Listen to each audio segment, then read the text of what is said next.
সূৰুযমুখী ধাৰাবাহিকখনৰ আহিবলগীয়া এপিছডৰ আজি এটি জেনেৰেল প্ৰমো মুকলি হৈছে। জেনেৰেল প্ৰমোটোৰ প্ৰথম ভাগতে আমি দেখিবলৈ পাইছোঁ পৰিয়ে কৈ আছিল, সিহঁতক ভাল পালে মই আপোনাক ভাল পাব নোৱাৰিম নেকি?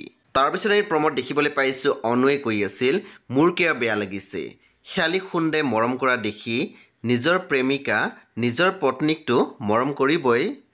তাৰপিছত আমি প্ৰমোত দেখিবলৈ পাইছোঁ মহাকে কৈ আছিল, সকলো কথা লগাই শেৱালীৰ বিবাহ বিচ্ছেদ কৰাম। কি বুলি ভাবিছ মুখা, কি বুলি ভাবিছ?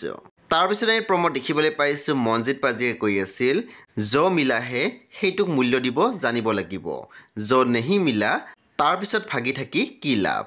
সেই বন্ধু বান্ধৱীসকল, এয়া আছিলে আহিবলগীয়া এপিছডৰ এটি জেনেৰেল প্ৰমোহে। সূৰুযমুখী ধাৰাবাহিকখন আপোনালোকে চাবলৈ পাব প্ৰতি সোমবাৰৰ পৰা শনিবাৰলৈকে নিশা ৮ বজাত কেৱল মাত্ৰ ৰং টিভিত। পৰৱৰ্তী আপডেটৰ বাবে আপোনালোকে মোৰ চেনেলটো ছাবস্ক্ৰাইব কৰি কাষত থকা বেল আইকন টিপি দিবলৈ নাপাহৰিব।